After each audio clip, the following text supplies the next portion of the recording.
Chapter 324. Siege of the Crimson Spire. Summoning Saint to stand side by side with him once again, Sunny glanced at the gates of the spire, grimaced, and jumped down from the mound of coral. I don't like this at all. Out there on the island it was quiet, too quiet. Even though all the nightmare creatures were now behind him, slowly devouring the dreamer army, the open space pierced by the gazes of the severed heads of stone colossus was too ominous and foreboding to not spell trouble. But Sunny was done being afraid a long time ago. You fear me instead. Walking forward, he passed between the giant heads and entered the empty space in front of the Cyclopean gates. Feeling as though someone was staring at his back, Sunny shivered and approached the 7 locks. Halfway to the gates, he stopped, hesitated for a moment and then looked back at stone heads. This was the first time he saw the faces of the 7 heroes. The face of the Lord was noble and dignified, the face of the priestess beautiful and gentle. The Slayer was arrogant and cold, her lips twisted in a crooked grin. The stranger wore a helmet, darkness nesting in the crack of its visor. People, they were just people. Turning away, Sunny sighed, then shook his head in dejection. I won't judge you for what you have done, but I really hope that we will be able to do better. With that, he took another step forward and froze. Something had changed on the stretch of land between him and the gates of the Crimson Spire. A cold wind suddenly howled, throwing bits of coral into the air. Those pieces did not fall down. Instead, more and more of the crimson shards flew up, slowly forming into 7 twisted silhouettes. Sunny cursed and outstretched his hand, summoning the midnight shard into it. A few seconds later, 7 golems of crimson coral stood in front of him and Saint, blocking the path to the star sigil. He recognized their shapes. The armored figure of the knight, the slender figure of the slayer, the graceful figure of the priestess. Vile, corrupted facsimiles of the 7 heroes slowly moved, raising their weapons to point at him. Their movements were crude and inhuman, but radiated a sense of terrible, profane power. Despite their outward appearance, he felt that these creatures were desecrating the memory of the ancient heroes instead of manifesting it. Sunny grinned and walked toward the coral golems, the blade of his sword pointed downward. 7 of you, do you really think this will be enough to stop me? His dark eyes gleamed, turning cold and ruthless. Well then, fools, come and get me. With that, he dashed forward and raised the midnight shard. Before Sunny could strike, however, the stranger appeared in front of him as though out of nowhere and put his round shield in the path of the austere Takai. Hitting it felt like hitting a mountain. Sunny's eyes widened. Fast. A fraction of a second later, he noticed a beak of a war hammer flying toward his temple with terrible speed. Gritting his teeth, Sunny shifted and blocked it with the blade of the midnight shard. As a painful shockwave rolled through his body, he was thrown backward and slid on the red coral, then groaned and spat a mouthful of blood. Damn it, how are they so strong? Looking up, he saw 7 tall figures approaching him with steady, inevitable malice. Each of the golems was powerful enough to rip an entire cohort of sleepers to pieces. To his side, Saint raised her shield and hit its rim twice with the blade of her sword. Whatever, let's do this. Back across the whirlpool of black water, the Dreamer army was still furiously resisting the horde of nightmare creatures. By now, all of the monsters had left the coral bridge and descended upon the sleepers, consumed by the mad desire for human flesh. There was no distinction between the first and the second line now. All those still alive were engulfed by the bloody chaos of the slaughter, desperately trying to survive in the midst of absolute chaos. Changing Star was at the center of the terrible bloodshed, shining like a radiant sun. She fought alone, because no one else could survive the devastating pressure that the horde exerted in the zealous attempts to extinguish that light. Any human that tried to approach and help her was immediately torn to pieces. Indifferent to everything, Nephis moved like a furious deity, eviscerating one abomination after another. All around her, burning corpses littered the ground, their cursed blood boiling and evaporating into the air. Not only was her presence relieving the pressure from the rest of the sleepers, but they also found strength in it. As long as Changing Star fought for their salvation, how could they give up? As long as her light was there to banish the darkness, how could they lose hope? That was why no monster had managed to break through the remnants of the first two lines and reach the archers. Standing on the slippery surface of the crimson coral, Kai gazed at the terrible scene of the massacre below him, and then raised his face to the sky. Instead of the sky, however, he saw the dark mass of bleeding corpses carpeting the iron net. His face paled, light disappearing from his eyes. As the last officer of the Dreamer army to not be engaged in the melee, he was the only one who could see the bigger picture. He was the only one who knew that the iron net was mere minutes away from breaking. When it did, the mass of sharp iron wires and all the crushing weight of countless dead monsters was going to fall on the remains of the human formation, spelling their doom. Someone had to do something. And that someone was him. Kai blinked, then closed his eyes for a moment. Of course, I am the only one who can. Nothing could stop the collapse of the iron net, but the manner in which it collapsed could be controlled. All they had to do was to cut it at a suitable spot, allowing for the mass of dead nightmare creatures to fall down without burying the fighting humans beneath it. And who could cut the iron wires beside a person capable of flying? The only problem was that, once the net was cut, nothing was going to stop the 5 spire messengers from entering through the breach. He was going to have to lead them away from the battlefield, too. Yes, this is what I have to do. Dismissing his heavy bow, Kai stared at the ground for a few moments. An elegant falcata slowly appeared in his hand. And then, with an expression of dark resolve appearing on his face, he pushed himself off the crimson coral and flew to the strained iron net. Arg, damn it. Effie stumbled back and swiped the zenith shard in a wide arc, cutting through the bodies of several nightmare creatures. With her other hand, she took hold of the oversized translucent tick that bit deep into her thigh and tore it away, losing a chunk of flesh in the process. Before the repulsive creature had time to sever her fingers with its sharp mandibles, she crushed it in her fist. Feeling hot blood streaming down her leg, she grimaced and unceremoniously wiped the pulverized remains of the tick on the fabric of the sunlight shard, then spun to follow the trajectory of her spear. Effie was tired, so tired, she was utterly exhausted. But there was no end to the nightmarish horde. Can't you all just die, bastards? Catching the shaft of the zenith shard with both hands once again, she thrust it back and skewered another abomination with its sauroder, then tore the sharp spike away and dashed to the side. A moment later, a terrifying scythe of a carapace centurion sunk into the spot where she had just been. Effie spun the spear and lashed out with it, piercing the chest of the massive creature and killing it on the spot. As the heavy body fell to the ground and sent tremors through it, she had a second to draw in a pained, raspy breath. Her wounded leg almost buckled. Why is no one covering my back? Effie looked around to check on the fellow sleepers who had been fighting by her side, but failed to see anyone. All around her, there was nothing but the endless mass of nightmare creatures. Everyone was already dead. Except for her. Effie was left alone in the sea of monsters, separated from the remnants of the Dreamer army by an impenetrable wall of claws and chitin. She only knew that someone was still alive and fighting back there because of the radiant white light that continued to illuminate the vast expanse of the battlefield, of this tomb that they had built for themselves from iron wires and dead nightmare creatures.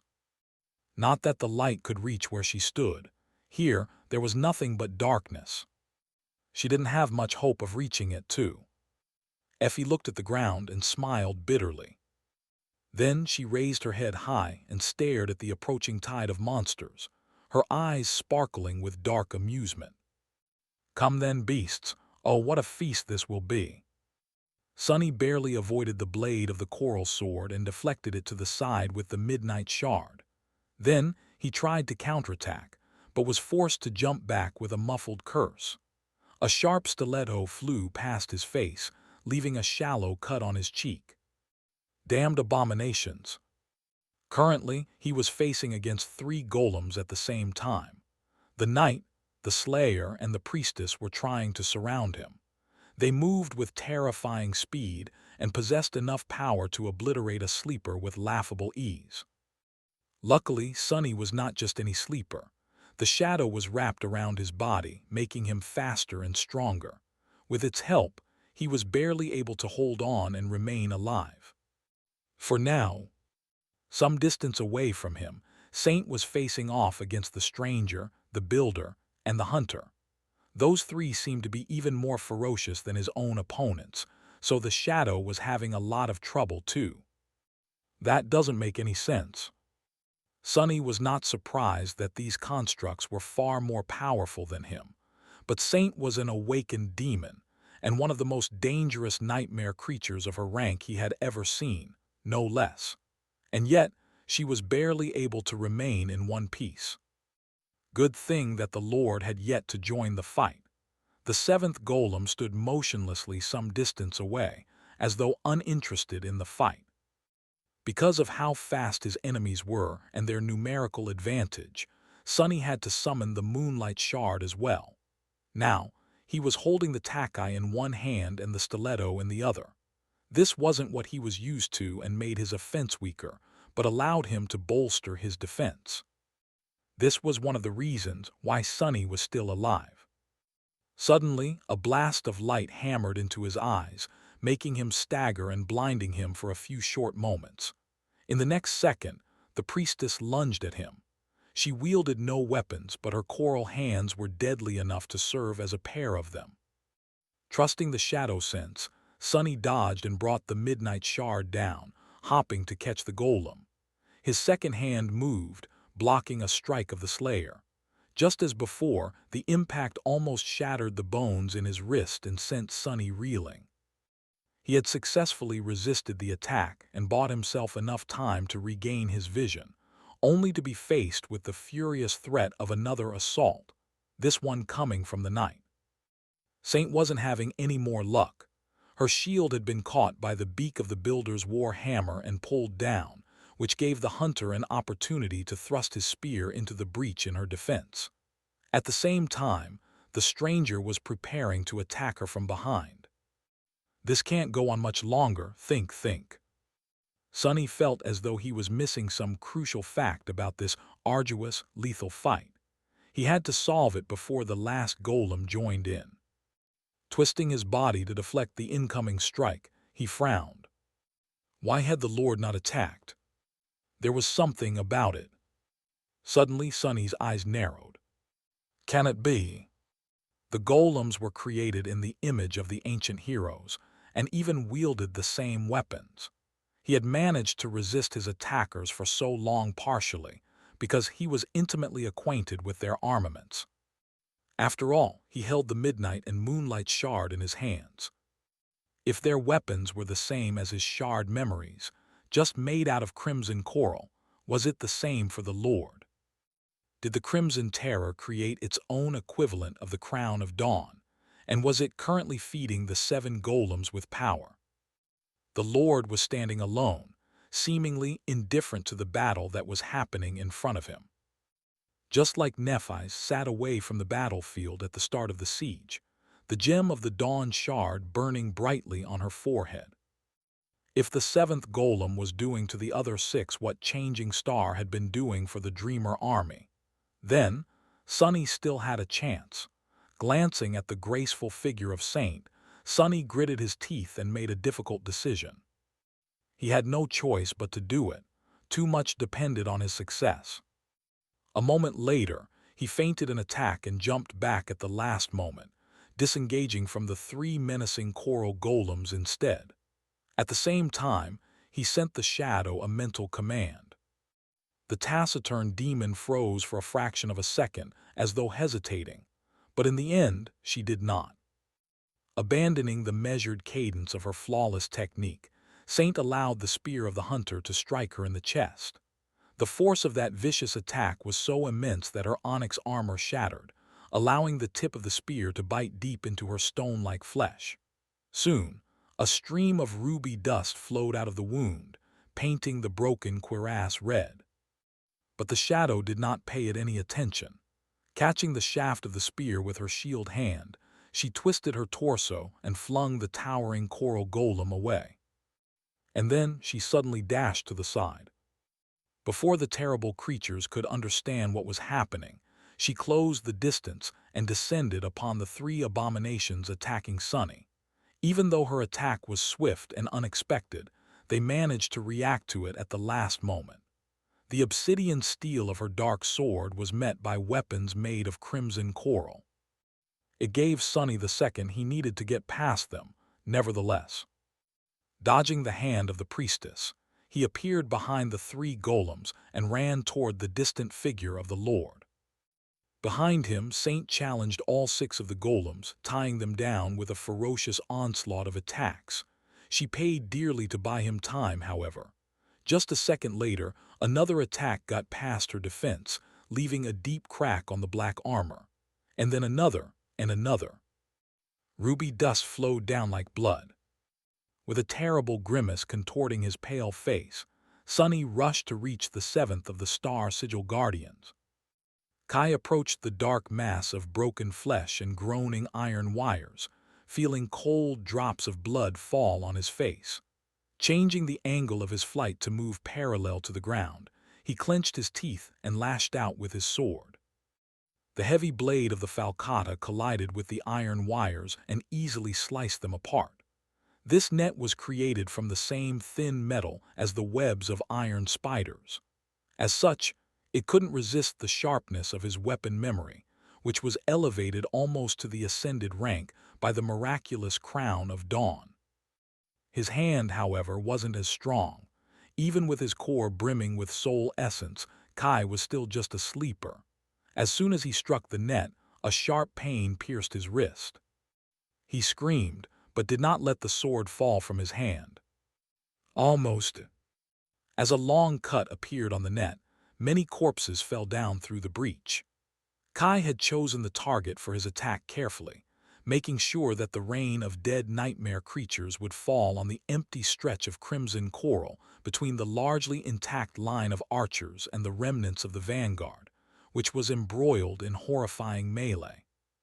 But this was not enough. The number of dropping corpses was too small to relieve the pressure from the crumbling net. Dashing through the air, Kai made a turn and flew back. A few moments later, he delivered another strike. A second cut appeared on the net, crisscrossing the first one. With a strange and melodic noise, 4 triangular sections of the net collapsed, creating a wide funnel through which a flood of bleeding carcasses fell. Even more slowly rolled in the newly formed depression, finally allowing sunlight back onto the battlefield. And through that breach, he saw the sky once again. Most of the flying nightmare creatures had been slain by the archers, with just a few still trying fruitlessly to break through the net.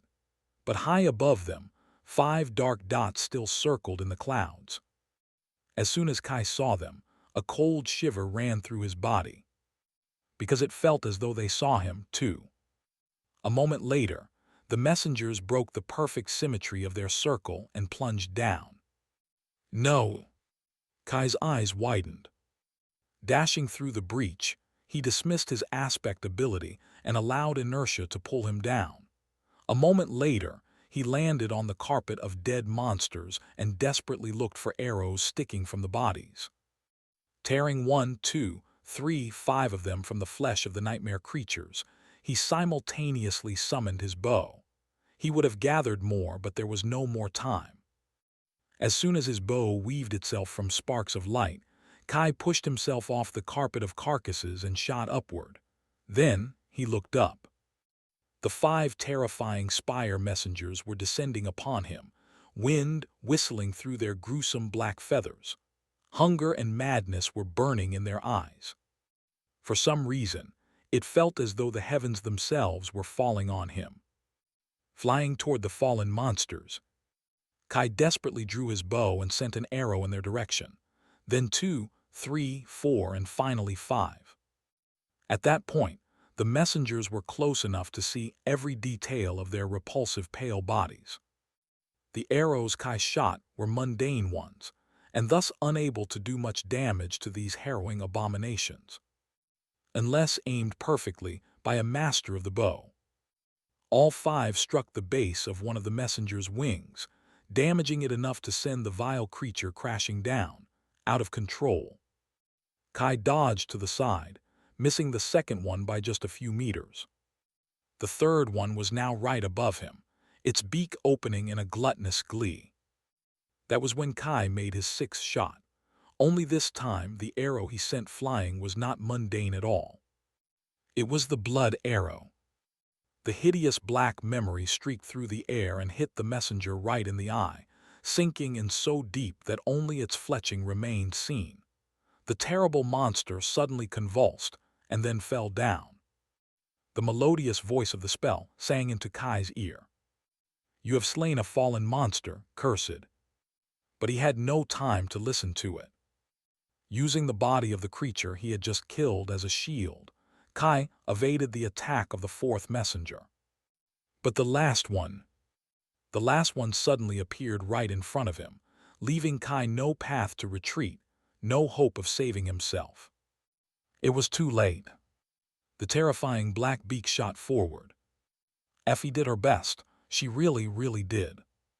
But in the end, there was only so much that a person could endure. After an eternity of refusing to give up, covered in terrible wounds, she made a mistake. It wasn't a mistake even. Just the inevitable failure of a body put through too much pain. After delivering another lethal blow, she tried to dodge an attacking monster, but at the most crucial moment, her mauled leg suddenly buckled. With a short yell, Effie stumbled and fell to the ground. The creature didn't give her a chance to stand up again. It jumped atop the huntress, pressing her into the ground. All she had time to do was grab the jaws of the monster to prevent them from closing on her head.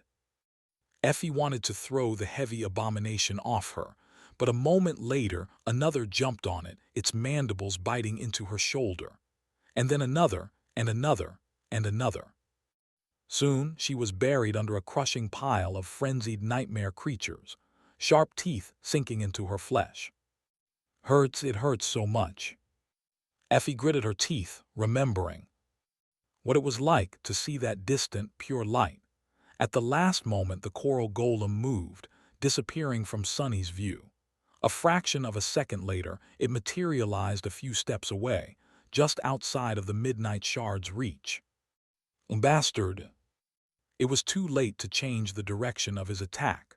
Pulled forward and down by the inertia, Sunny was forced to finish his downward slash and stumbled, falling to one knee. He found himself in a dangerous position, wide open for an attack and with little ability to maneuver. The perverse simulacrum of the Lord towered above him, his powerful frame radiating a sense of harrowing strength. On the forehead of the artificial creature, a polished piece of coral shined with intense crimson light. That light seemed to sap the life from everything it fell upon. Feeling a sudden weakness permeate his body, Sunny gritted his teeth and dashed to the side.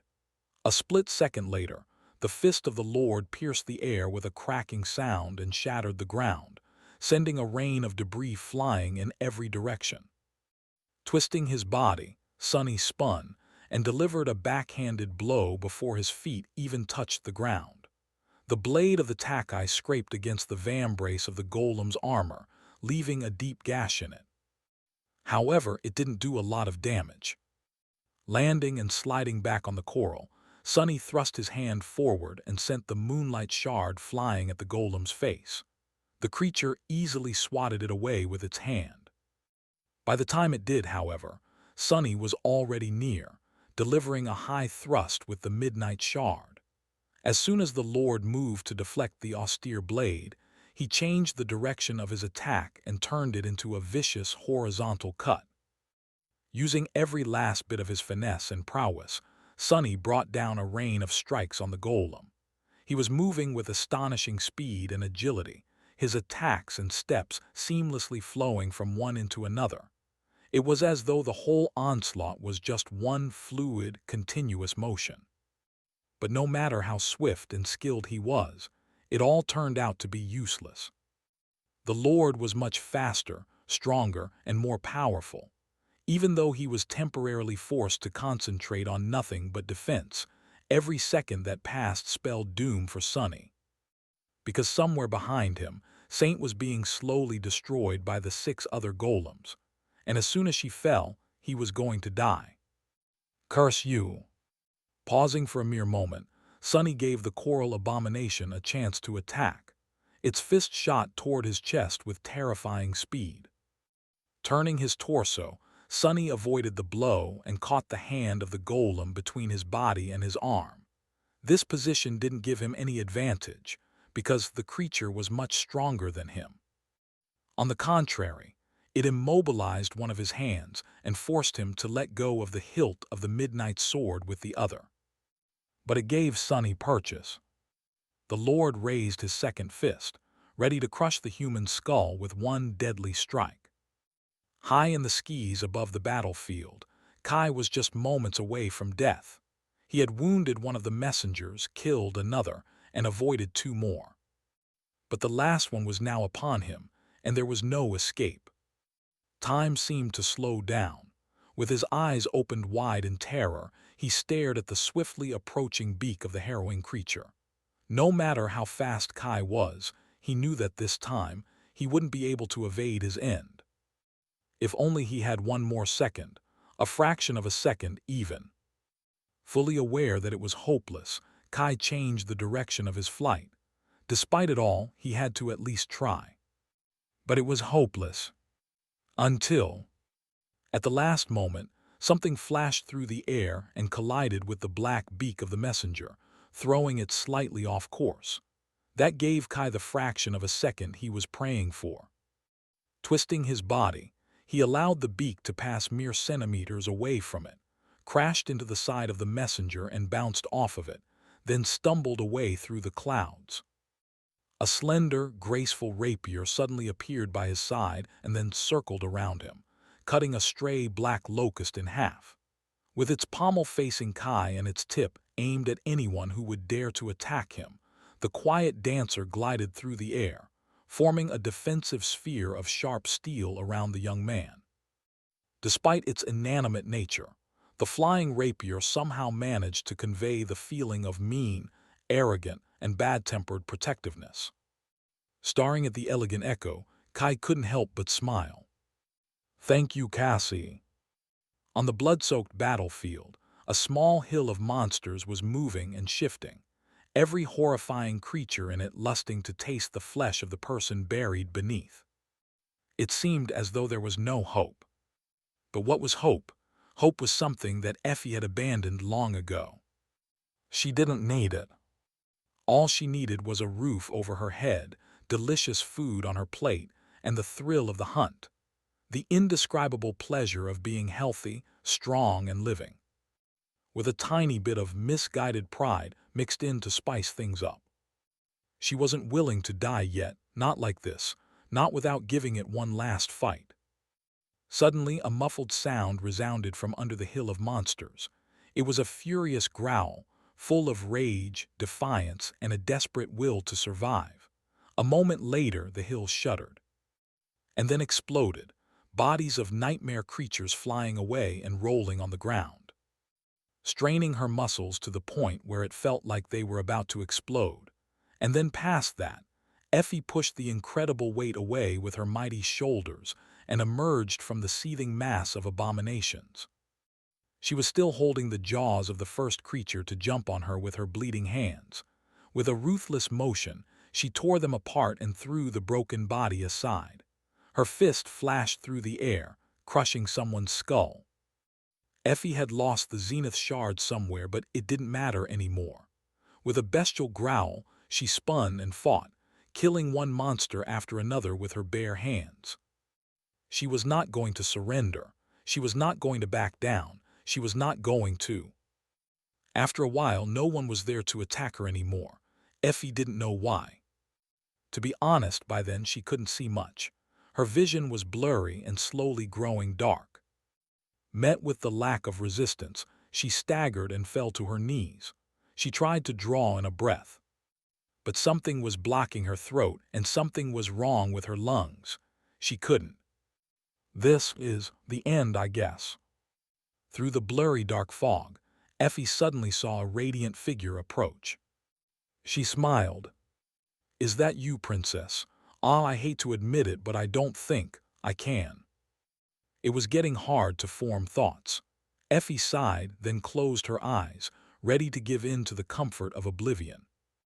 But then 2 cool hands softly touched her face, and purifying white flames rolled through her body, bringing the pain and the agony away. Sunny was entangled with the Lord, the abomination's hand trapped between his arm and his body. The golem didn't seem to care about it that much, however. Instead, it raised his other fist and prepared to deliver the final blow. Before he had the chance to do so, however, Sunny's empty hand shot forward. Grabbing the shining piece of crimson coral with his fingers, he strained for a fraction of a second, and then tore it from the creature's forehead. The polished gem came out of the coral flesh of the terrible creature, dragging countless red threads with it. Sunny pulled as hard as he could and then twisted his hand, forcing the red strings to snap. Something cracked inside the menacing lord's body, and he suddenly staggered. Without wasting this opportunity, Sunny released the golem's hand, raised the midnight shard high above his head, and then delivered a devastating downward slash. The blade of the takai collided with the crimson coral and shattered it, turning the towering figure of the Lord into a rain of crumbling shards. Left on the top of the tall mound of crimson coral, Cassie stood alone in the darkness. Now that the quiet dancer had left her side, she was back to her previous self. Lost, weak, frightened, utterly helpless. The oppressive nothingness surrounded her from all sides. But that nothingness was full of sound. It swelled with the deafening cacophony of the nightmare horde's onslaught. Cassie heard howls, growling, inhuman screams, shrieks, and the scraping of chitin. She heard the clangor of steel and the sound of flesh being ripped apart. She also heard countless human voices calling out to any kind of deity that could save them. Full of fury, agony, bravery, fear, resolve, sorrow, strength, helplessness, hope, faith, despair, disbelief. She heard them dying. Standing above it all, Cassie shivered. She wanted to press her hands against her ears, but didn't. Her terrible vision was coming true. And she was back to being lost in the darkness. Just like before, worse than before, almost like on that first day in this cursed, forsaken, lightless land. In this forgotten hell. Back then, she had found herself stranded on a similar mound of coral. Only what surrounded her was the dark sea and not a horde of nightmare creatures. But Cassie didn't know that. She didn't know where she was and what was hiding in the boundless darkness. She only knew that she was alone and helpless. That she was going to die in that lonesome, cold nothingness. She had given up. Sitting down on the hard coral, she hugged her knees and tried not to cry. Abandoned and forgotten, she waited for death. But instead of death, a cold and indifferent voice came out of the darkness. "What are you doing?" That was how she met Nephi's, who saved and protected her ever since. Without even asking anything in return, not before, and not after learning of what Cassie's aspect was able to do. Just because she wanted to. Nephi's brought her out of the darkness and destroyed the bitter, all-encompassing prison of her loneliness. How was Cassie supposed to ever repay that debt? And then she met Sunny. Sweet Sunny, who pretended to be callous and cruel, but was actually caring and kind. And then she had to make a choice. And now she had to live with that choice. Or die with it. As Cassie stood, listening to the sounds of slaughter, a sudden gust of wind rustled her beautiful blonde hair. She flinched and slowly turned to face the wind. A moment later her face paled, and her lips moved slightly. No. Left alone, away from the battle and anyone who could have heard her, Cassie closed her eyes and whispered into the nothingness. A storm, there is a storm. The Dreamer army became much smaller, but still held on. In fact, it was slowly pushing the horde of the nightmare creatures back. As the line of archers ran out of arrows and ammunition, those who had no suitable memories to replace them summoned their melee weapons and joined the vanguard, reinforcing its dwindling numbers. The artisans had done the same, abandoning their siege engines and throwing themselves into the crucible of combat. The nightmare horde, meanwhile, had depleted its seemingly endless reserve of fresh bodies. With no more abominations crossing the bridges of crimson coral and lunging forward to join the massacre, its mass was slowly growing thinner. With Changing Star serving as the unassailable core of the human formation and rallying fighters around her, with Effie stalling the entire horde to give the rest of the humans time to mend the breaches in their defense lines. For a few minutes, the flow of the battle froze in fragile balance. The two opposing forces seemed to finally be evenly matched. All it would have taken for the humans to turn that balance in their favor was one last furious push. Come on, hold strong. Light yourself on fire. Follow the immortal flame. As several people yelled, feeling that the fate of this battle was about to be decided, a gust of wind suddenly blew over the battlefield, bringing with it the smell of salt. The light dimmed slightly. Looking west, they suddenly stumbled and froze for a few moments. Their faces became as white as snow. Behind the crimson spire, an impenetrable wall of darkness was slowly devouring the world. It was approaching the battlefield with terrifying speed, numerous bolts of lightning illuminating its furious depths. A storm was coming. As it drew closer and closer, the surface of the black water that swirled around the island of the Cyclopean Tower suddenly trembled. And then it began to crawl upward. First slowly, and then faster and faster, the black whirlpool swelled and moved forward, swallowing the crimson coral meter after a meter, its dark vastness rising and seething. The cursed sea was coming to devour the forgotten shore. The monsters that guarded the crimson spire, however, did not react in the same way as the usual nightmare creatures would have.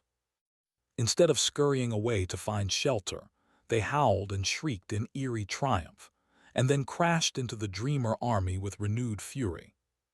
Expressions of terror and despair appeared on people's faces, but there was nowhere to retreat, nowhere to run. All they could do was stand and fight. Even when the ground beneath their feet became slippery and slick, covered by a thin film of black water. Even when the water continued rising. You have slain and awakened. Your shadow. You have received a. Spinning as soon as the remains of the Lord crumbled to the ground, Sunny dashed toward the remaining 6 golems to reinforce the heavily damaged saint. He didn't listen to the spell, picking up only one piece of information from her words. The coral golems were of the awakened rank. Made sense. Just as a fallen tyrant was not supposed to be able to create minions of the same rank, a fallen terror was most likely not capable of such feat either. Previously, the coral constructs were fast and powerful enough to make Sunny think that they were fallen creatures, but it was just the effect of the profane gem burning in the Lord's forehead. Just like the Dawn Shard was able to elevate awakened memories to the boundary of the ascended rank, so had the Lord enhanced his fellow abominations, bringing their power close to that of the fallen. But now that he was destroyed, the augmentation disappeared with him. Sonny was confident in his ability to finish off 6 awakened nightmare creatures, for the most part. As he ran, a strong gust of wind suddenly hit him in the back, almost making Sonny stumble. What the hell? Throwing a glance over his shoulders, he stared at the skis, his eyes widening. An endless wall of darkness crashed into the crimson spire and swallowed it, painting the whole world black.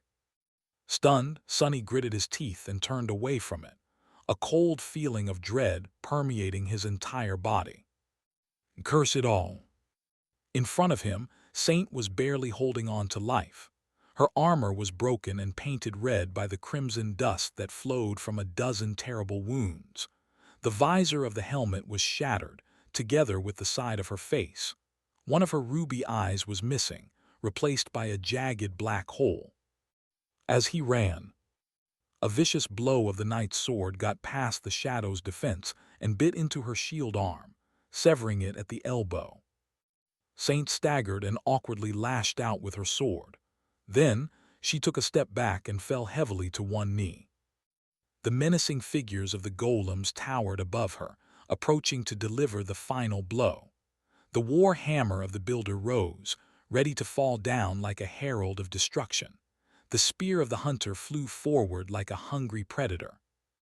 The shadow slightly tilted her head and faced her death. Her eerily beautiful alabaster face was calm and indifferent. The weapons of the profane constructs reflected in her one remaining eye, growing larger and larger as they drew closer. But in the end, all they managed to pierce was emptiness. The wounded saint dissipated into shadows, summoned back into the nurturing black flames of Sonny's core at the last second. In the next moment, a wall of darkness swallowed the empty space in front of the crimson spire, bringing with it pelting rain and hurricane winds. The storm was now upon them. The 6 golems lingered for a few seconds, staring into the raging expanse of the terrifying tempest. They were submerged into its darkness, with only a rare flash of lightning illuminating the world. The wall of rain was so thick that it was almost impossible to see anything through it. Suddenly, they discerned a hint of a movement to their left and swiftly turned, ready to attack the enemy. However, there was no one there. A moment later, though, one of them suddenly shuddered and then crumbled to the ground, its head flying off into the darkness. The flash of the blade that had decapitated it was so swift and unexpected that none of them had time to react. It also came from the wrong direction. The golems spun and raised their weapons, but instead of an enemy, all they saw was a heavy kunai appearing from the wall of darkness and hitting one of them in the neck. The blow was powerful enough to make the golem stagger, but not that dangerous. The wounded abomination simply raised its hand and tore the dagger out of its coral flesh. As it did, however, the figure of the slayer that stood behind the rest of the golems suddenly fell to her knees. A moment later, her head slowly slid from her neck and tumbled down, revealing a perfect, smooth cut. Sonny, who hid in the darkness, bared his teeth in a vicious grin. "This is my domain, wretches. You are my guests now. Too dead for to go."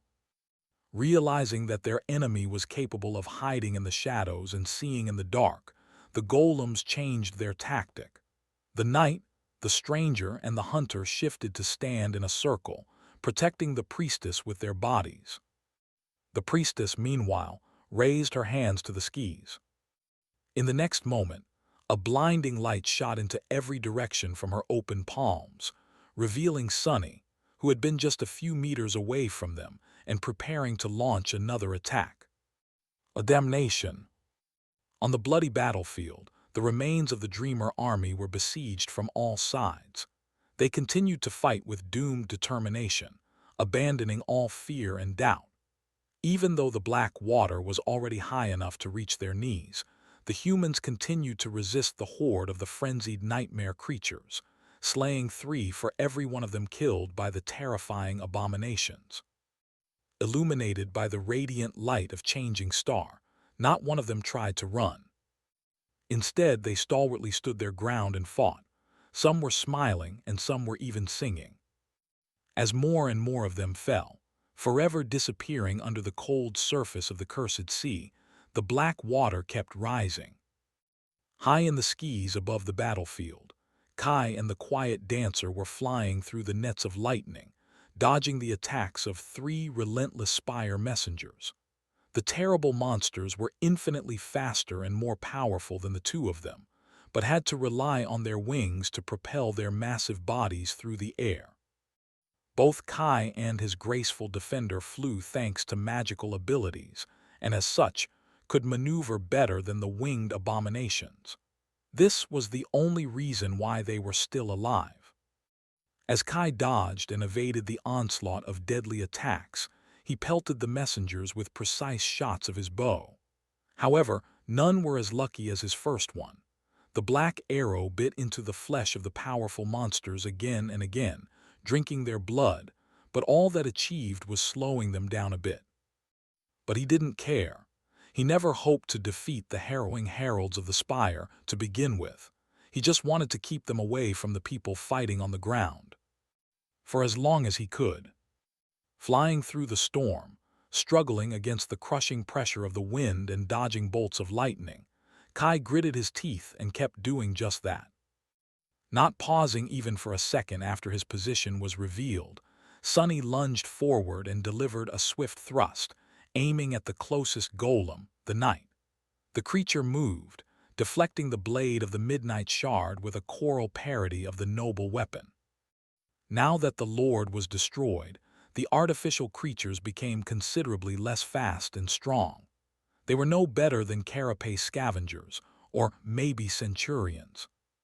Barely more powerful than Sunny himself, thanks to the shadow. However, they were just monsters, while he was something much more deadly. A kid from the outskirts, who spent a whole year fighting for his life in the depths of hell. He had the skill, the clarity, and the murderous will of a human. Allowing the midnight shard to slide along the blade of his enemy's sword, Sunny made a step forward and raised his hands. The takai changed its angle and then easily moved past the knight's defenses, piercing his neck.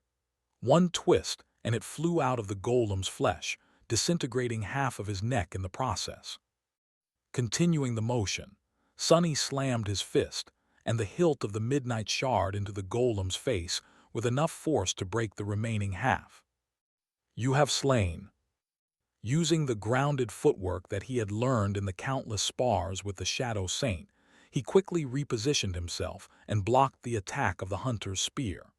The stranger was still trying to move past the priestess to join the fight. Sunny had planned to use this to his advantage from the start. Before his current opponent could react, Sunny delivered a deadly counterattack, cutting off one of his arms. A moment later, he pulled the takai back, thrust it forward, piercing the hunter through the chest, and then pulled it up, cutting the cursed creature apart. "You have slain and awakened."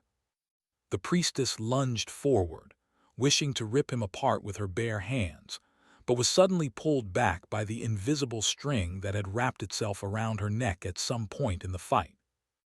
That was all the time Sunny required. As pieces of coral fell to the ground, the spell spoke once again. "You have." With the priestess dead, the stranger was left in the darkness once again. He hesitated and raised his shield, looking at the spot where the enemy had been just a second ago and listening to the sound of water through the roaring storm. However, in the next second, something rustled behind him. The stranger spun and delivered a wide horizontal slash with his sword, but then paused, staring down. His sword hand was gone, cut cleanly at the wrist. Then something flashed through the rain and streaked across his body. The golem staggered and then fell down, crumbling into halves as it fell. Breathing heavily, Sunny lowered the midnight shard and looked at the 6 piles of crimson coral that were disappearing beneath the black water in front of him. Then he spat. "Who told you that you can hurt my shadow, bastards?" Turning around, he saw a bolt of lightning hit the gargantuan gates of the Crimson Spire. Arcs of electricity danced on its stone surface and then dissipated, leaving a ghostly afterglow in their wake. Only the shapes of the 7 stars continued to shine, as though full of energy. Clutching his burning chest, Sonny looked at the black water that was already up to his knees and headed toward the spire. As the Dreamer army was drowning in the rising waters of the Cursed Sea and the insatiable tide of monsters, Sonny approached the Crimson Tower. Far away from the rest of them, completely alone, submerged in roaring darkness, he struggled against the seething mass of black waves and the hurricane winds to cross the last few meters that separated him from the shining star sigil engraved into its gates. Finally, his hand touched the cold surface of the ancient stone. Wiping the rainwater off his pale face, Sonny stared at the radiant shapes of the 7 stars. This better work. Summoning the first of the oath keys, he lingered for a moment, and then carefully inserted it into the black chasm of the keyhole. Separated from him by the vast expanse of the swelling sea of darkness, the surviving sleepers desperately fought the advancing horde of monsters. The black water had already reached their waists, making it hard to move. The army was trying to retreat up the slope of the crimson coral, but the pursuing sea was much faster than them. Changing Star was still slaying one monster after another, her radiance only growing brighter in the tenebrous hell of the furious storm. Raindrops were evaporating as they touched her brilliant skin, its incandescence making even arcing bolts of lightning seem pale and bleak. Suddenly, an almost imperceptible ripple ran across the surface of the black water. A gust of cold wind blew over the forgotten shore, sending a shiver running through the hearts of countless creatures. Moving on to the next star, Sonny summoned the second key and put it into the lock. Nothing terrible happened, so he struggled through the water to reach the third one. Terrible? What would that even look like? What can be more terrible than my current situation? As if to answer his question, somewhere behind him, a black tentacle suddenly rose out of the seething waves and blindly whipped through the air. Crashing into a mound of coral, it easily shattered it. A rain of debris fell into the water. Just a moment later, countless others followed the first one. Noticing this new development through the eyes of his shadow, Sonny cursed. Me and my big damn mouth. Luckily, the tentacles were some distance away, somewhere near the remains of the 7 golems he had slain. But as the sea rose, they started slowly moving in his direction. Hurriedly inserting the third key, Sonny dashed to the 4th star. Another oath key slid into its lock. The water was now even higher, forcing him to struggle against its weight. A strong gust of wind hit Sonny in the back, almost causing him to crash headfirst into the stone gates. As he put the 5th key into the keyhole, the tentacles were already alarmingly close. Curse it all. Sonny inserted the 6th oath key into the lock and dove into the black water, swimming toward the last one. Just a few moments before the mass of twisting tentacles descended on him, he found the last shining star and drove the 7th key into its center. Suddenly, the world shuddered. The whole forgotten shore trembled. Out on the battlefield, the surviving humans froze for a second, startled by the sudden change that rippled through the world. The furious onslaught of the wind died down. The torrential flood of rain stopped. The continuous, deafening roar of the thunderstrikes grew quiet. The terrible storm seemed to have ended as suddenly as it had appeared, dissipating into nothingness like a fragile mirage. Even the nightmare creatures attacking them stumbled and paused for a moment, staring at the sky. And then, the dark veil of clouds was broken by a blindingly bright ray of sunlight. As soon as it happened, the restless black water stopped rising and then flowed in reverse. The Cursed Sea was retreating. Grab! As soon as Sonny put the last oath key into the 7th lock, the whole crimson spire shuddered. An indescribable sound came from its depths, echoing through the darkness of the storm like a heavy, mournful sigh. And then the gargantuan gates opened. The giant slabs of ancient stone, moved for the first time in thousands of years. The problem was, the gates opened outward, slamming into Sunny and dragging him through the mass of black water with terrible speed. The unexpected blow threw him off his feet and almost caused him to drown, not to mention the fact that it hurt like hell. The opening gate brought him away from the damned tentacles, at least. After a while, Sunny was thrown onto the slope of a tall coral mound. Coughing a few times, he tiredly crawled a few meters up, then fell on the rough surface of the coral and turned around.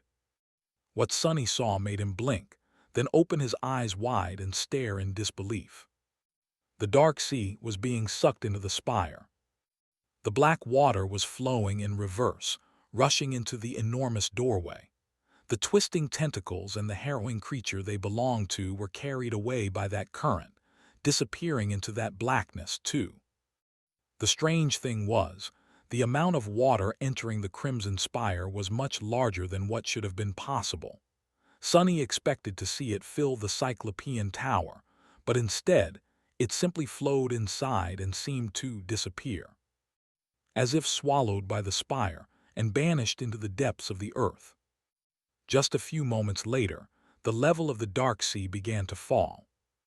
The storm died down, and the impenetrable veil of clouds was torn apart, allowing sunlight to illuminate the world once again. And in a few minutes, the cursed sea was no more.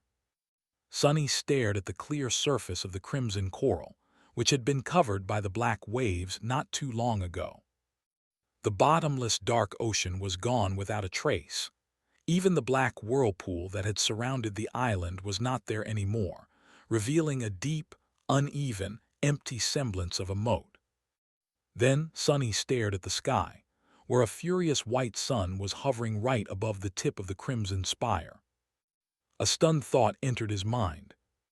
Did we do it? Did he actually destroy the Dark Sea?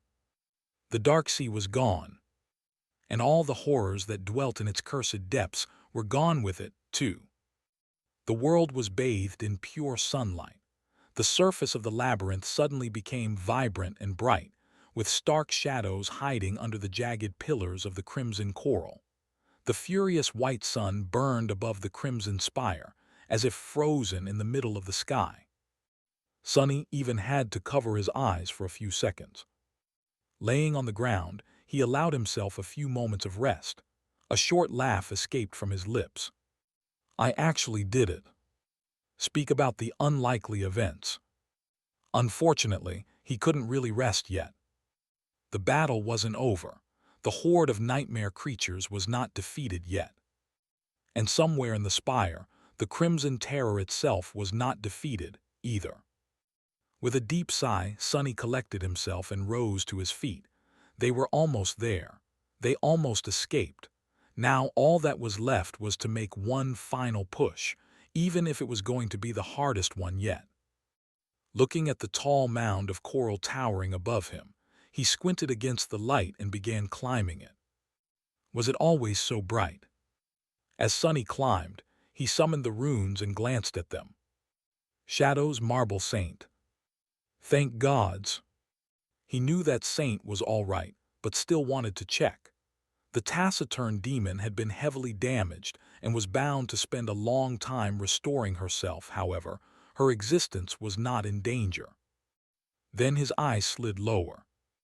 Shadow fragments, 999/1000. Increp.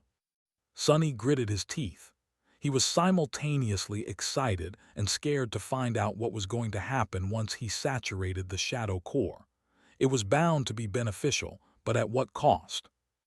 Would he go into a slumber for several weeks, as Saint had, or suddenly become incapacitated amidst furious combat, as Nephi's had been after defeating Gunlog?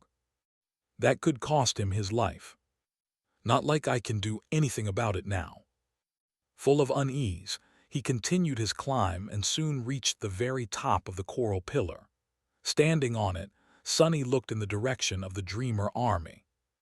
Something wet suddenly fell on his hand. Looking down, he saw a drop of blood rolling off his skin. A moment later, Another fell on the vambrace of the puppeteer's shroud. Surprised, Sonny raised his hand and swiped it across his upper lip. It came away wet with blood. A nosebleed, what the hell? Come to think of it, why did he feel so weak? As Sonny stared at his hand in confusion, a violent ripple suddenly ran through his shadow. Across the deep moat that surrounded the island, the remnants of the Dreamer army were at the precipice of turning the tide of battle in their favor. Just a few minutes ago, they had been drowning in the rising flood of black water and the relentless onslaught of the Horde, lost in the fury of a cataclysmic storm. But now, things were different. The storm was no more and the dark sea had retreated. The sun shined brightly in the sky, drowning the battlefield in its light. Bathed in it, the nightmare creatures seemed to become hesitant, almost sluggish. They were not giving up, however. The monsters continued to attack the humans in a frenzied rage, their claws and fangs reaping one life after another. But the survivors of the Dreamer army were repaying every loss tenfold.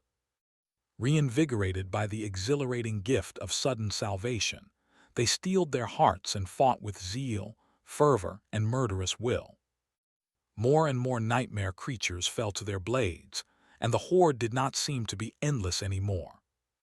The sleepers did not know why the storm had dissipated and why the cursed sea had retreated, but their faith in changing Star now burned even brighter. She had promised to guide them out of this hell, and somehow, even the black water had capitulated to her radiant light. The victory was not impossible anymore. They could practically taste it.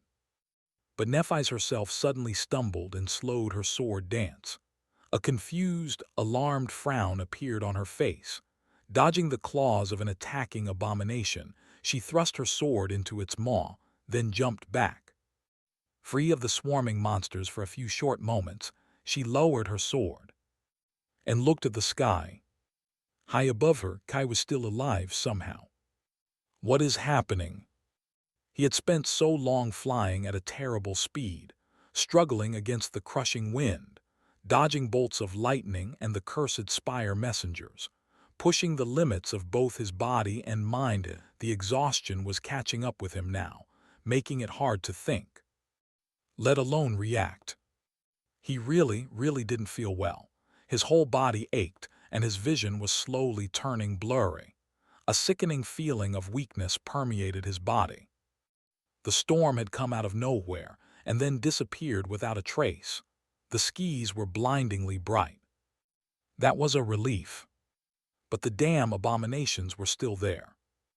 At least they didn't look tireless anymore. In fact, the messengers seemed to be in as much of a sorry state as Kai himself. He wanted to flatter himself and assume that it was because of his arrows. He had wounded the damned monsters many times after all. But no, it didn't make any sense. They seemed able to resist the effect of the blood arrow before, at least to a large extent, so why would it change now? Something is wrong. Using the sun to blind his enemies, Kai dove into the light and dashed to the side, narrowly avoiding the claws of one of the messengers. Or so he thought. In reality, it wasn't narrow at all. He dodged it with a lot of room to spare. The quiet dancer didn't even need to get involved. Are they growing slower? With a sudden feeling of unease, Kai hesitated for a split second, and then reduced his speed to take a good look at the terrifying creature. What he saw made him scowl. The messenger looked wrong. Its glassy black eyes were erratic and senseless. They were seeping with blood, which flowed down the black feathers like a crimson stream. There were two other similar streams, coming from the monster's ears. The muscles of his pale body were spasming, rolling under the white skin like panicking worms. As Kai watched, the messenger suddenly opened its beak in a silent scream. A moment later, a flood of blood erupted out of it and dispersed in the wind like red mist. Then the creature convulsed one last time and lost control of its wings. Not even trying to correct itself, the terrible abomination plunged down. Kai flinched and opened his eyes wide in terror. The spire messenger was dead next. Sunny swayed a little and then looked down at his shadow. The shadow seemed to be in pain. It was slumped, clutching at its chest with one hand and waving at him with the other. When it noticed that Sunny was staring at it, it desperately pointed to itself. What is this guy trying to say? Was he having a heart attack? No, of course not. That would be ridiculous. Shadows didn't have hearts. What was it pointing at then? Sunny scowled. The shadow was his reflection, so maybe it was not pointing at its own heart, but at his. But his heart felt fine. What else was there to point at? Suddenly, his eyes widened. The soul core. The soul core usually overlapped over a human's heart. With a shudder, Sunny dove into the soul sea. Instead of the usual peace and quiet, he was met by ominous chaos. The dark waters that were always tranquil and still were now restless and turbulent. They rippled and surged, as though under the assault of the invisible winds. Up above, the spheres of light that represented his memories shimmered and blinked, as if about to be extinguished. The black sun of the shadow core was trembling. He could almost see tiny cracks appear on its transparent surface. Only the silent shadows were still the same, not disturbed by the approaching disaster at all. They stood motionlessly, staring at him with no expression on their black, lifeless faces. Sunny did not pay them any attention and stared at the shadow core with wide eyes, dumbfounded. Soul damage. I am receiving soul damage. He was under the effect of a continuous soul attack. Escaping the unquiet sea in panic, Sunny wiped the blood off his face and looked around with a grim expression. He was even paler than usual. What the hell is attacking me? After a few moments, he suddenly shivered, stunned by a chilling revelation, and then looked up at the blinding dissus of the sun.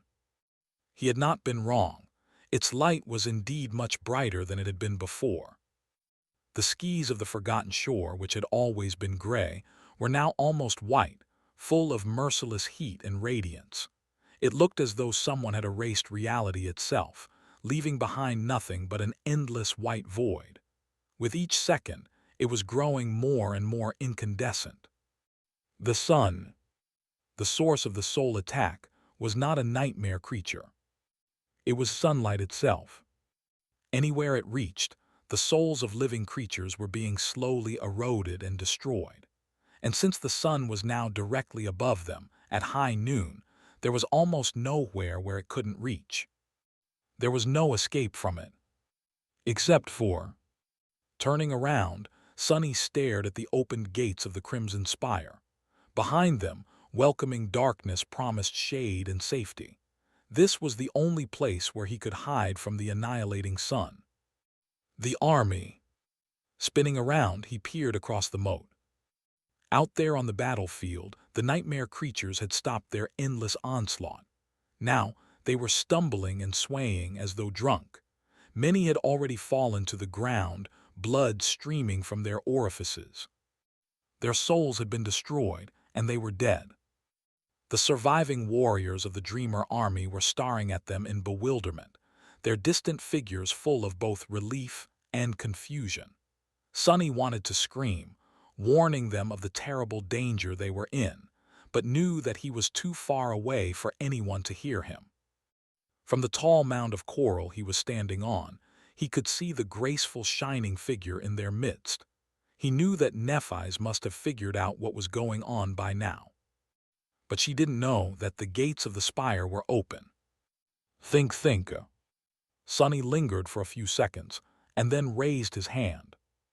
A moment later, a clear ringing of a silver bell spread across the labyrinth, rolling over the remains of the Dreamer army. Far away on the battlefield, Nephi spun and looked in his direction. Come on, Neph. Sunny rang the silver bell again and waved his hand in the air. However, there was no need. Changing Star had already moved, thrusting her sword toward the spire. In the next moment, the Dreamer army lunged forward. Sleepers were running with all the speed they could muster, following the command of their lady. Yes, wait, what is she doing? Nephis herself did not follow her soldiers. Instead, she turned around and ran in the opposite direction, to the distant pillar of coral that they had left at the start of this mess. Sonny's heart skipped a beat when he realized that she was going back for Cassie. But there was nothing he could do to help, not anymore. Good luck. Jumping down from the mound, he rolled on the ground and ran toward the darkness of the spire's doorway without looking back. However, before Sonny could reach it, he saw something falling down from the skis. What the? A ragged human figure slammed into the crimson coral and rolled several times before coming to a stop, then remained still. Sonny dashed toward it, quickly recognizing the bright colors of Kai's armor. To his relief, the charming young man was still alive, if barely conscious. A graceful rapier was worriedly zipping in the air around him, the steel of its blade bleak and devoid of the usual luster. The two of them must have been high up in the sky when the soul erasure had begun, much closer to its source, and so suffered more than those of them on the ground. Not wasting any time, Sonny grabbed Kai by the collar and dragged him toward the opened gates of the spire. The quiet dancer followed. Soon, the three of them reached the border between light and darkness. Without hesitating even for a second, Sonny dove into the cool shade, made a few steps to get deeper into its shelter, and fell to the ground. Only now. Protected from the annihilating sunlight by the solid mass of the ancient tower, he realized how terrible his condition had been. But no more. His soul was finally at peace once again, whatever wounds dealt to it already healing. Kai was still alive, too. Lucky bastard. Thank gods, I mean that fool owes me big time now. Breathing heavily, he checked on the unconscious archer, then sat down and stared at the blindingly bright landscape outside. Were the others going to make it? A few seconds later, something suddenly flashed through the air. It was Castor. Falling on his knees near them, he glanced at Sonny with tired eyes and then gently placed an unconscious sleeper he had carried with him on the ground. Without saying anything, both of them then turned to the gates of the spire and looked into the light. Seconds passed in torturous silence. And then a human silhouette appeared out of the brightness, and then another and another. The survivors of the Dreamer army had reached the island and dashed toward the life-saving darkness of the gargantuan tower. Soon, they crossed the distance separating them from the gates and dove into their shade. Sonny watched, something sharp moving in his chest. A torturous eternity later, he finally saw the familiar figure in white armor appear at the doorstep of the colossal structure. Carrying Cassie, Nephis entered the shadows. She was the last one to come. Looking at them and at the small crowd of sleepers gathered at the border between darkness and light, Sonny was finally able to exhale. They made it. The battle for the Crimson Spire was over.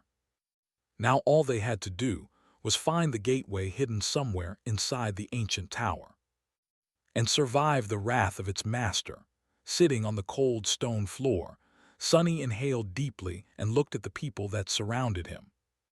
All of them were exhausted, wounded, covered in blood, dirt, barely staying conscious. Their armor was broken and torn, and their faces were deathly pale. They sat on the ground, too tired to move or talk, breathing heavily and stared down with empty eyes. There were so few of them left, but also much more than he had expected. Around 100 sleepers had survived the battle of the Crimson Spire. They were the strongest, the bravest, but mostly the luckiest warriors of the Dreamer army. 4/5 of it had been eviscerated in the slaughter. Not to mention another 500 or so that had died during the bloody struggle for the throne of the Bright Castle. This 100 was all that remained of more than 1,000 humans that had been surviving on the Forgotten Shore before Changing Star had arrived in the Dark City like a brilliant omen of disaster, like a herald of ruinous change. But Sunny was appalled and horrified as much as he was surprised and elated. He had honestly thought that the number of people who would make it this far was going to be in the single digits. Looking around, he searched for familiar faces. Nephi's and Cassie were there, of course. So was Kai. Effie was slumped against a wall, dressed only in her white chiton, which was now torn and painted completely red with blood. Her armor seemed to have been completely destroyed. Castor was also there, bandaging a shallow wound on his shoulder. Compared to other survivors, he seemed strangely clean. However, his armor was seriously damaged, too. It seemed that even incredible speed had not been enough to avoid the fury of the nightmare horde. Sation stood slightly apart from the rest of them, surrounded by a dozen surviving handmaidens.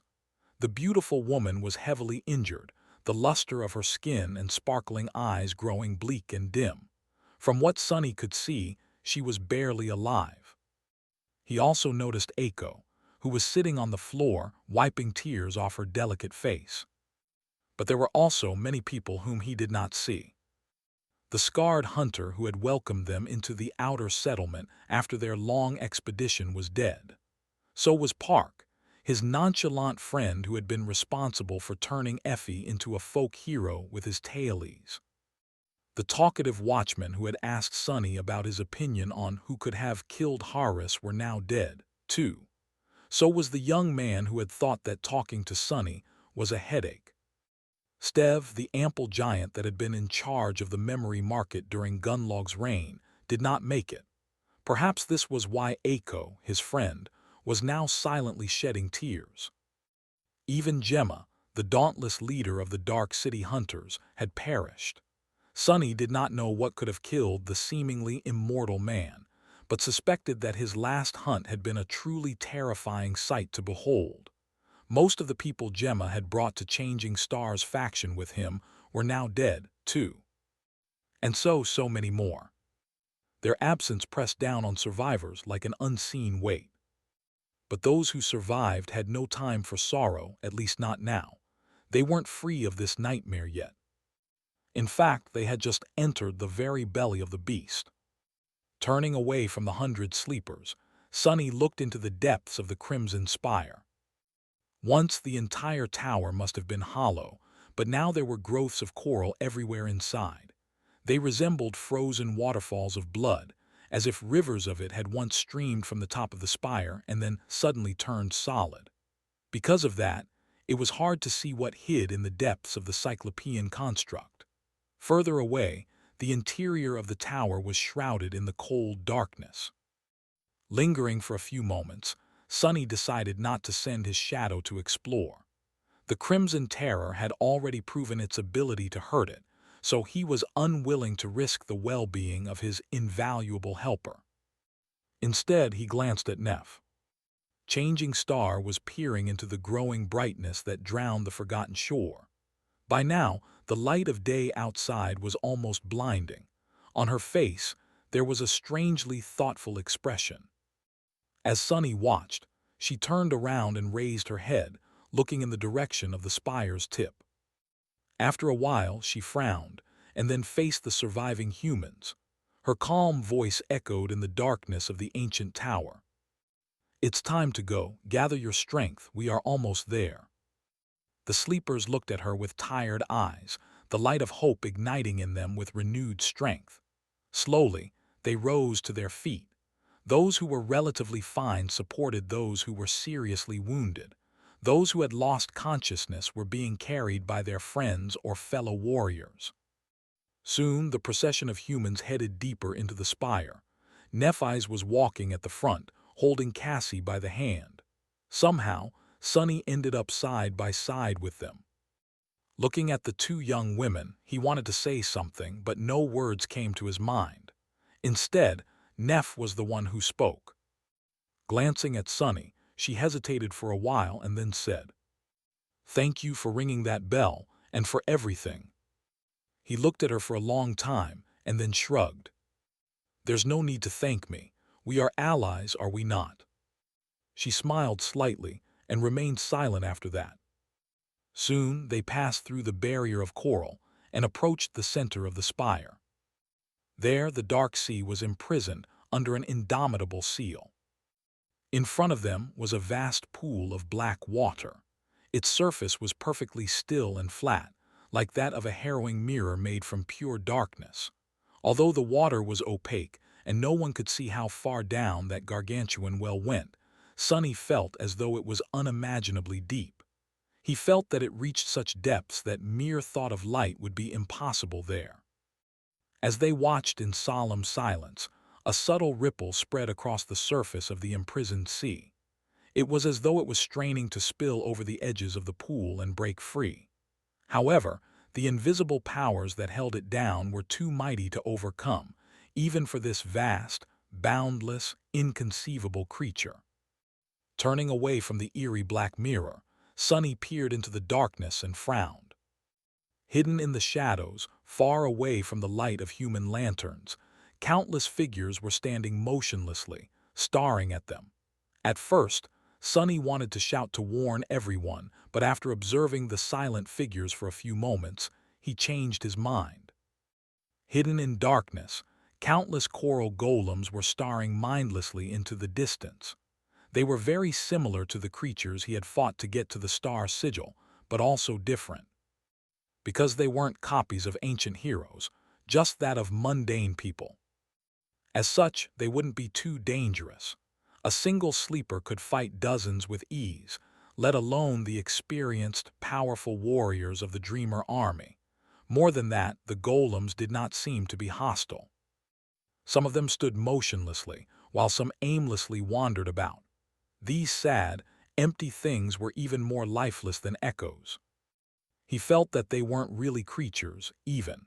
Just physical manifestations of the Crimson Terror's madness, perhaps. A representation of its broken psyche and scattered thoughts. He was sure that each of these golems represented one of the souls that had been sacrificed to the artificial sun and had once flowed through its vessel, becoming a part of it. Forever.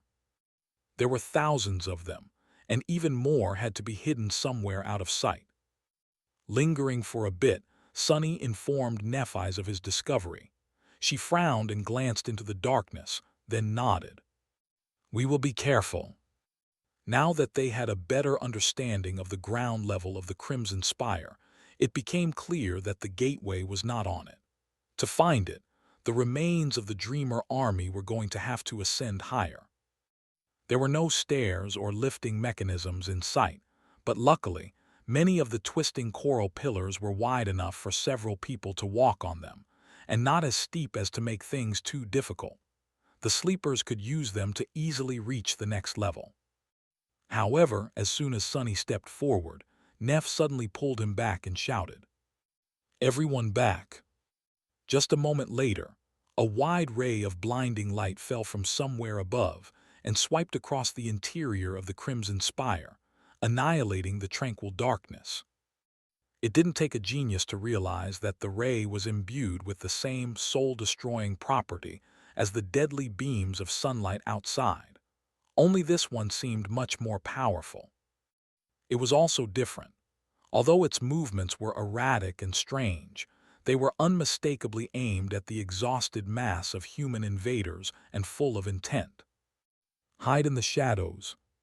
Swiftly, the sleepers dove behind growths of coral and pressed themselves against them.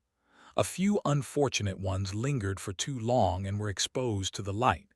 They didn't scream or struggle, just fell down to the ground, their lives extinguished in a split moment. The rest froze, consumed by tense fear. Sonny found himself leaning against a slightly inclined pillar of coral, Neff and Cassie by his side. Carefully looking out, he saw the deadly beam of light grow dim and dissipate. A moment later, however, several more fell from above, tearing the darkness apart. But that was not all. Guided by the light, the mass of coral golems suddenly surged forward, moving toward the place where the Dreamer army was hiding. Their movements, which were aimless and mindless before, were now full of malevolent will. "Crap!" Turning to Nephise, he summoned the Midnight Shard and asked, "What now?"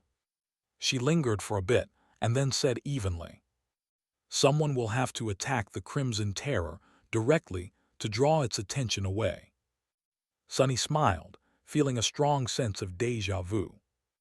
"And who might that be?" Changing Star sighed and took a step back, summoning her silver sword. "Me, it has to be me." He frowned, feeling very reluctant to say his next words, but in the end, he still couldn't help but say them. "Are you crazy? That's a fallen terror we're talking about." Nephi's didn't answer, instead looking up, as though trying to discern the source of the blinding rays of annihilating light. Sunny gritted his teeth and added, "All right, whatever. Say someone really needs to distract that thing, but why does it have to be you alone? Because you are the great daughter of the immortal Flame clan. Don't tell me that you started to believe in your own bullcrap." Neff gave him a strange look and then shook her head. "No, it can only be me because of my sword." Sunny stared at the silver longsword, confused. A lifetime ago, after their first meeting on the Forgotten Shore, Nephis and Cassie had told him about their memories. The sword in particular had an extremely rare enhancement. "I am the only human on the Forgotten Shore who has a memory that grants them a measure of protection against soul attacks. So, I am the only one who can approach the terror and survive." It was hard to debate against logic. Still, Sunny was not done voicing his objections. Only that Changing Star didn't give him a chance to. Turning to Cassie, she took the blind girl by the hand and said, "Cass, give me your wing cloak." A few seconds later, the transparent fabric of the dark wing appeared on her shoulder. Without wasting any time, she then looked at Sunny. "Once I'm gone, lead the people to the gateway. Make sure that everyone escapes." With that, Nephis bent her knees, and then jumped with all her might. Supported by the enchanted cloak, she shot up with considerable speed, then pushed herself off the pillar of coral and flew into the darkness. The ray of light swiped in her direction, but Changing Star somehow managed to dodge it, crashed into another coral growth, and launched herself off of it a moment before another annihilating beam of light had reached it. With most rays now pursuing Nephis as she leaped from one coral pillar to another, ascending higher and higher, the Dreamer army could once again move. Gritting his teeth, Sunny glanced at the 100 frightened people and yelled, "Follow me."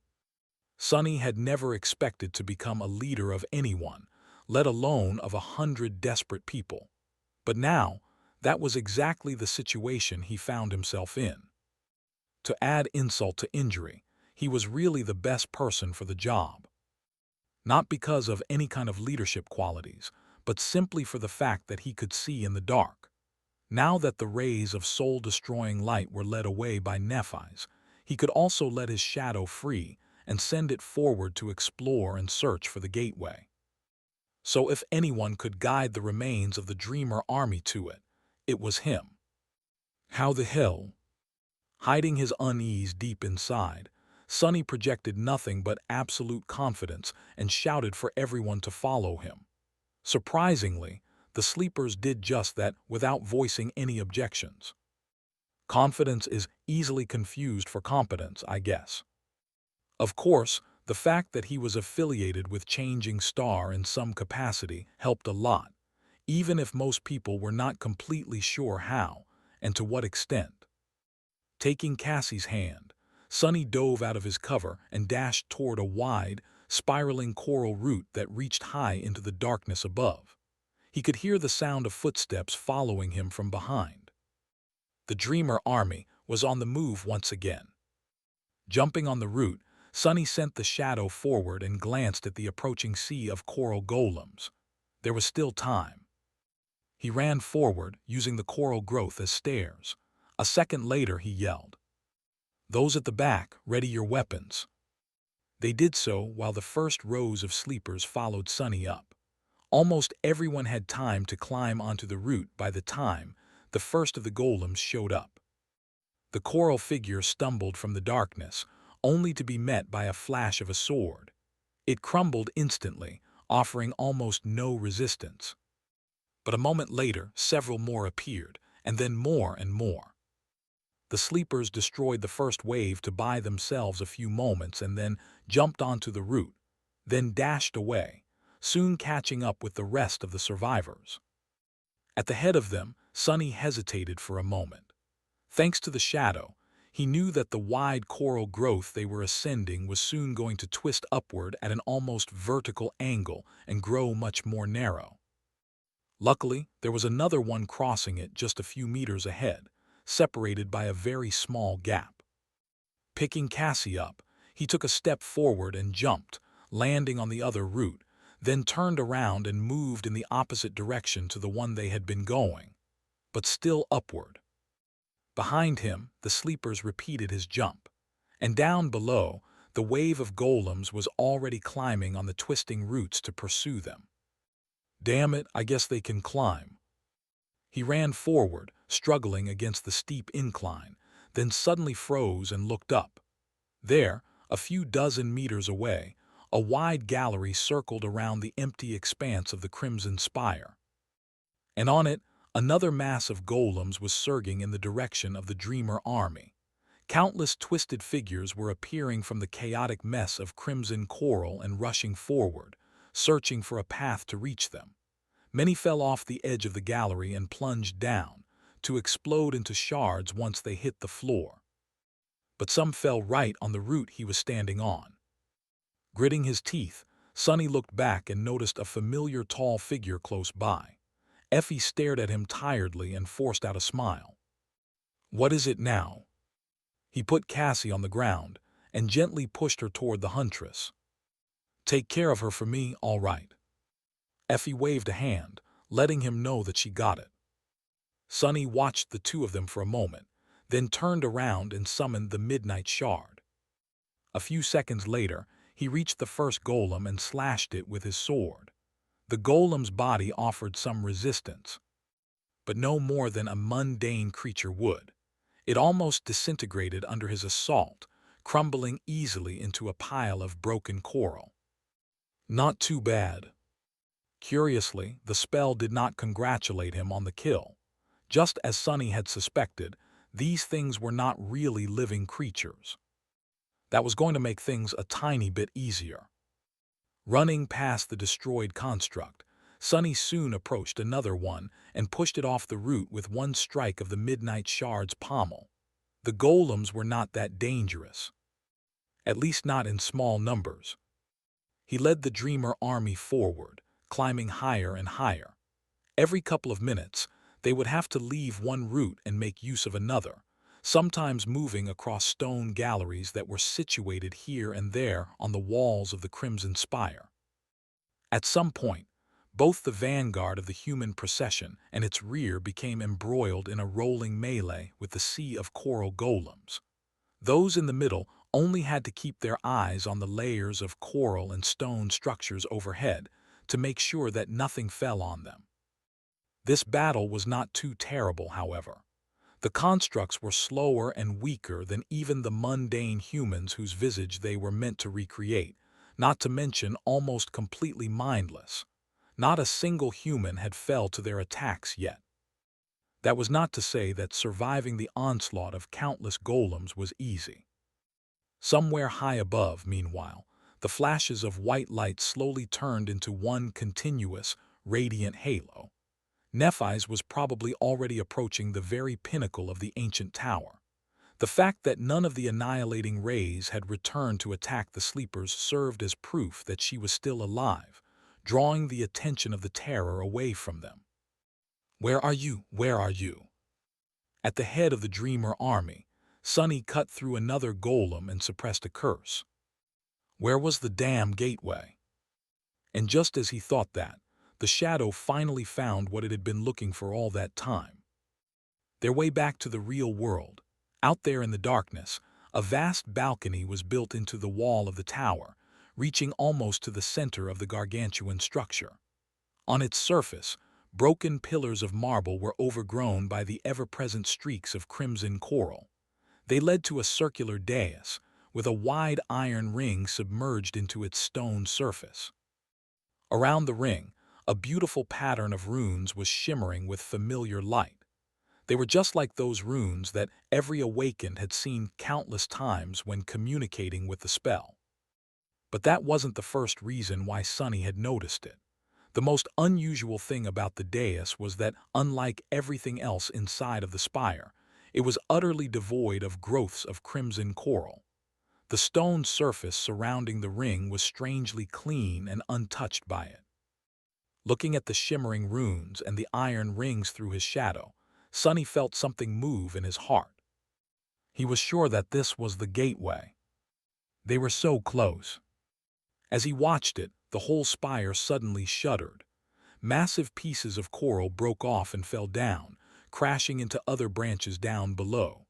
Suddenly, the darkness that surrounded the Dreamer army became less impenetrable. High above them, the radiant halo of light became several times more bright.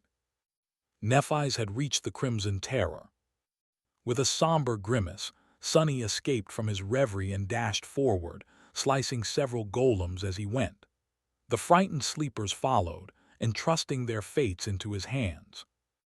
As more and more tremors ran through the ancient tower, and several enormous pillars of coral completely collapsed, they ascended even higher and approached the vast balcony. And then, finally, Sunny jumped down and landed on solid stone.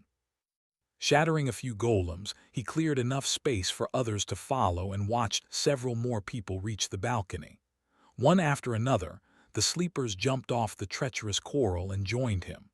Those who were the first to catch up repelled the attacking golems to let the others come down.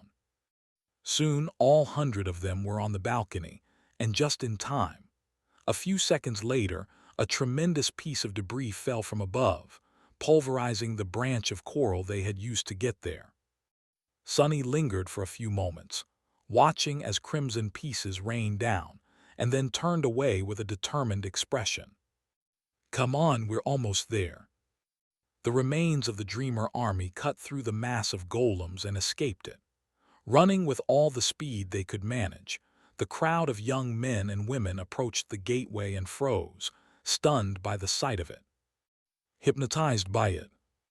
In front of them was the hope that they had forgotten for so long.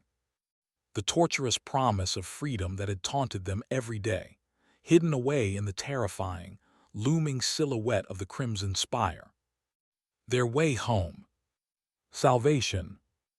Most of them had spent so long on the forgotten shore that the thought of ever being able to escape it became nothing more than a distant dream.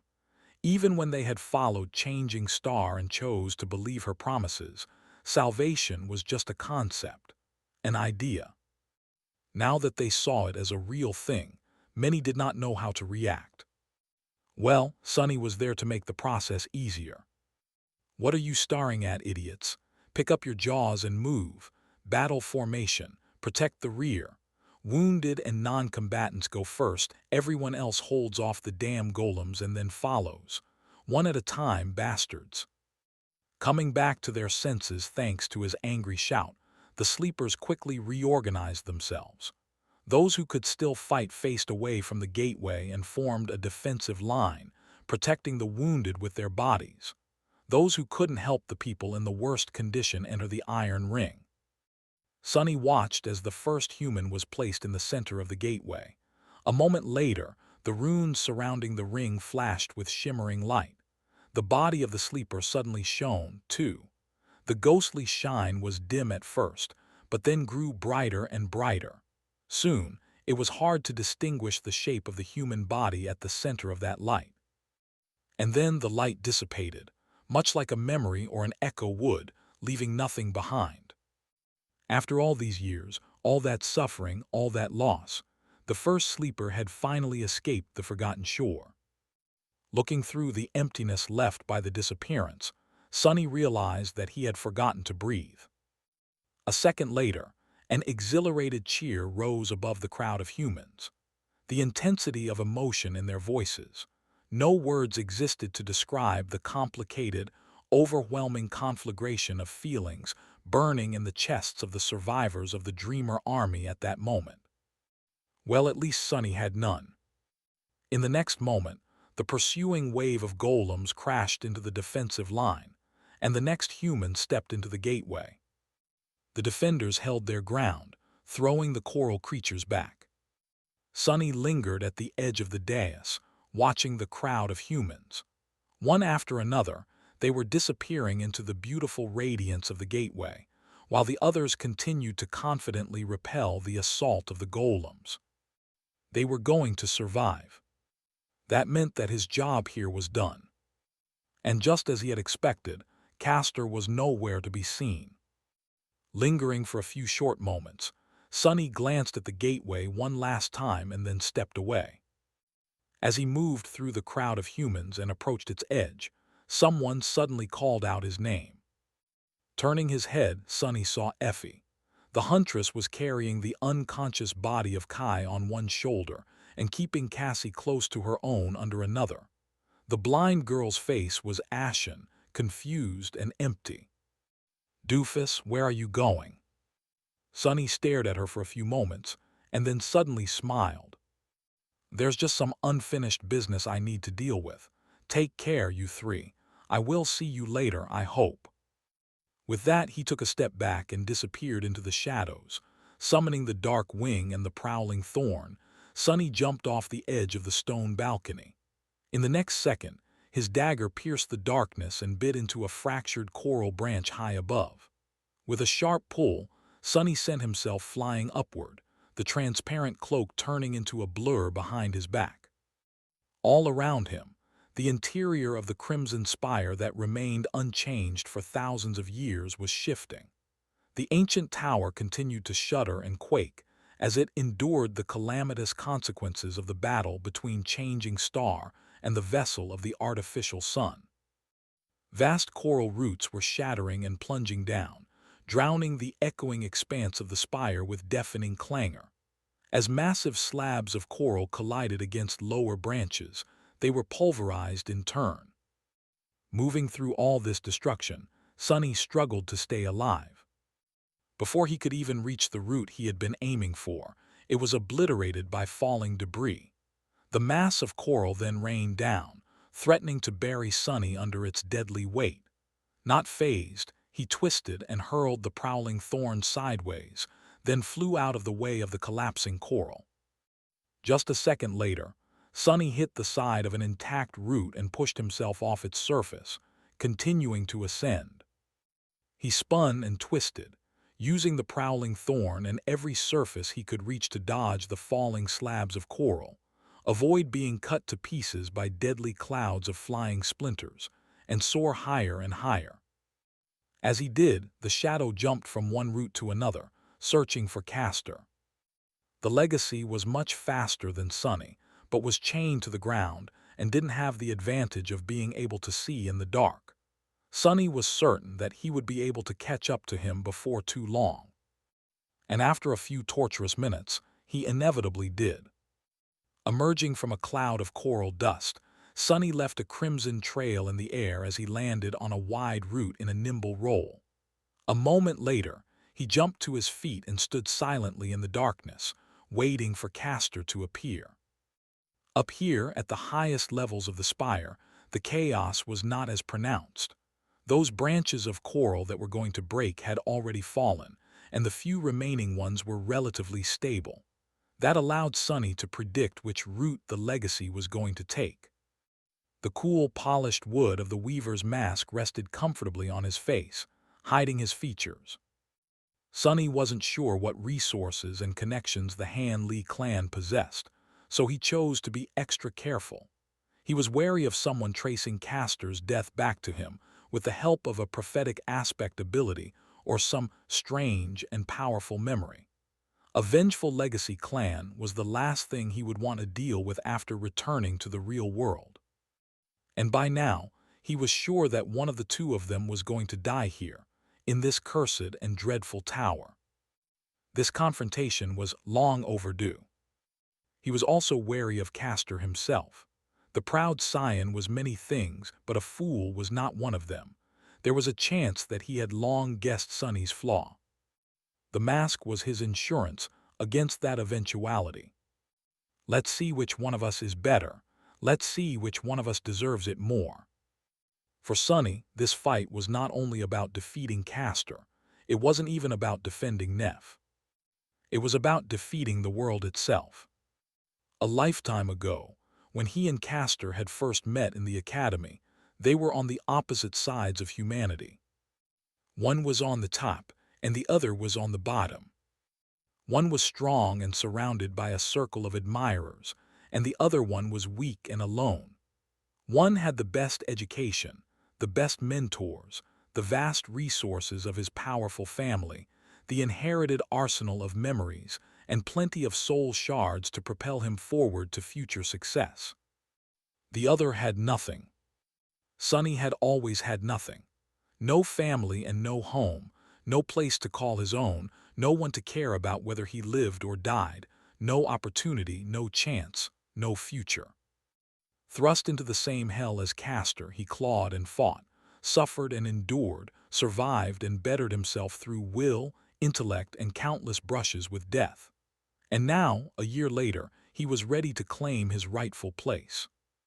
By defeating Castor, he was going to prove once and for all that he wasn't lesser than anyone, that he wasn't some inconsequential nobody to be discarded and forgotten, to be lost on the pages of history, that he mattered as much as those real humans did, that he was as exceptional as the best of them, despite the fact that he wasn't born into wealth and prosperity. Much more so, even. As Sonny waited in the darkness, a light of a memory lantern swiftly approached from below. Castor was rushing to the pinnacle of the spire, using his incredible speed and training to avoid being killed by the falling debris. He was already getting close when, suddenly, the light of his lantern fell on a motionless figure that stood in the center of a wide coral route, barring his way. Dark armor weaved out of soft fabric, with lusterless black leather protecting vital spots. An austere blade held lightly, its tip turned to the ground. The wooden mask that resembled the face of a fearsome demon was new, but still, he had no problem recognizing who was in front of him. Slowing down and stopping a few meters away from the hateful little vagrant, Castor gritted his teeth and spat. "It's you." Hidden behind the mask, Sonny smiled. No, you are mistaken. Actually, it's not me." Then, tilting his head, he stared at the proud legacy and said, his voice full of surprise, "Oh, hey, Castor. What a coincidence to run into you here of all places. So unexpected. Ah, it must be fate. Thanks for watching. Please subscribe and like the video and comment down if anything wrong in the story, and if have any suggestion to a new novel or want next part of any series, comment down. Our target is to get 1K subscriber. There will be surprise for all of you. Stay tuned.